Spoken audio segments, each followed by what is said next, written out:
Hello and welcome to Whizz Kids Online. My name is Sophie and today we're going to be building a Brushbot.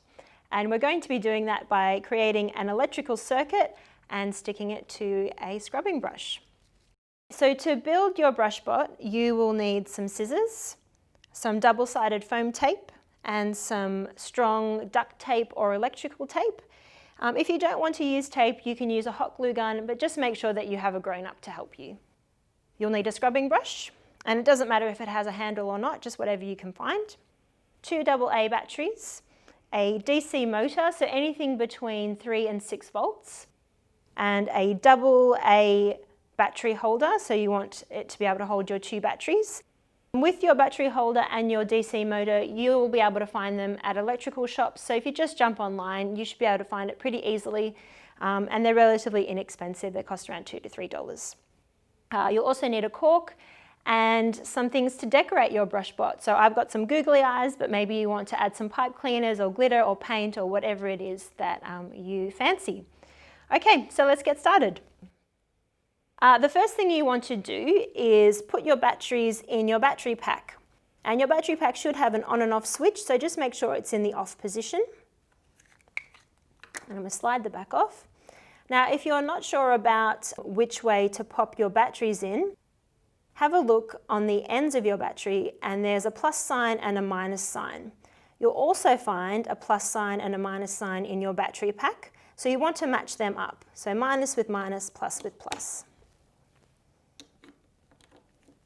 Okay, that's in there. I'm going to slide my cover back on. All right, now we're going to create the electrical circuit, and we're going to do that by joining your battery pack with your motor.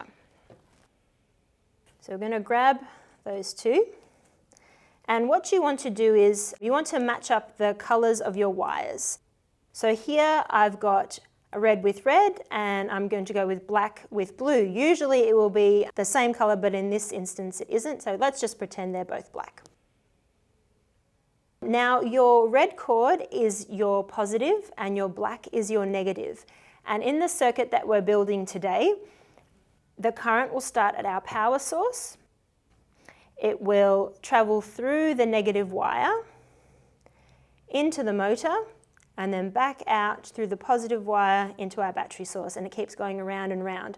So if it's broken, the current has nowhere to travel, so we have to make sure that we join it up nice and tight. So I'm going to twist these together.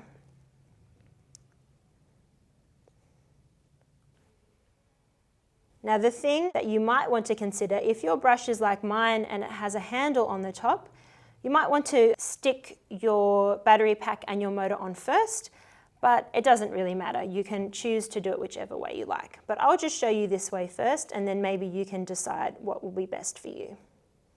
So now that we've twisted them together, the next thing we want to do is to make sure that our battery pack doesn't short circuit. And so a short circuit is when the electrical current takes a shortcut from the path that it normally takes. So before I said that the current is going to travel all the way around, like that. But if these two parts touch each other, it creates a little shortcut.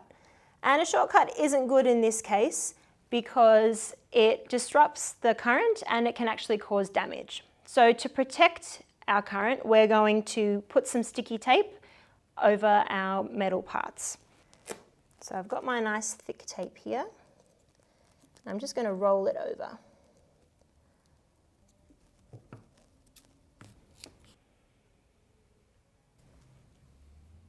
And if you struggle with this bit, you can get a grown-up to help you because it can be a bit fiddly.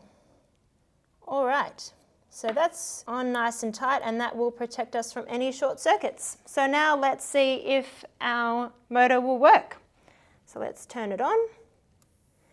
And you'll be able to hear it and even feel it vibrating, but you can't really see it because the shaft is very small. So let's pop our cork on the end. Now you might need to use a little bit of elbow grease to get it in, but don't be afraid, you're not going to break it. Okay, so now let's try again. And there you go, you can see it spinning around. Excellent. So once you've got your circuit to work, now we want to assemble our Brushbot. So the first thing that you want to do is put your battery pack on the body. Now with my brush, I have to put my battery pack underneath and my motor on top. But if you have a brush without a handle, you just want to make sure that your battery pack is on one side and that your motor is on the other.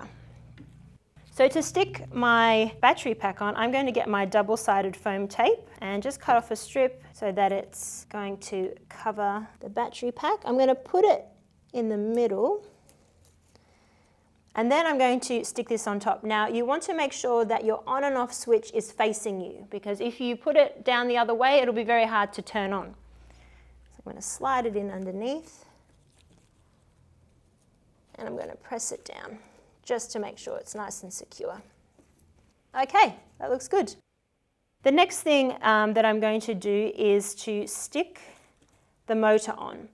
Now you want to make sure that you get a balance of the motor being nice and secure on your brush and it also having enough room for your cork to turn. So if I put it up here, my cork can't really go anywhere.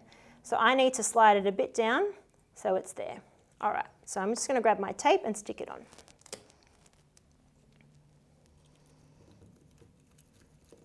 Okay, so now we've taped our motor on. We're going to put the finishing touch on, so I'm going to stick a googly eye on mine.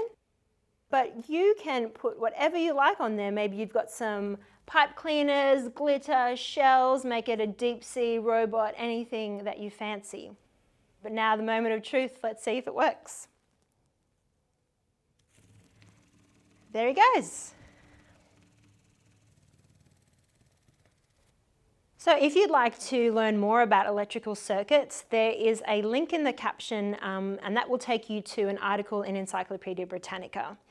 So thank you for joining me today. I hope you have fun building your Brushbot, and I will see you next time.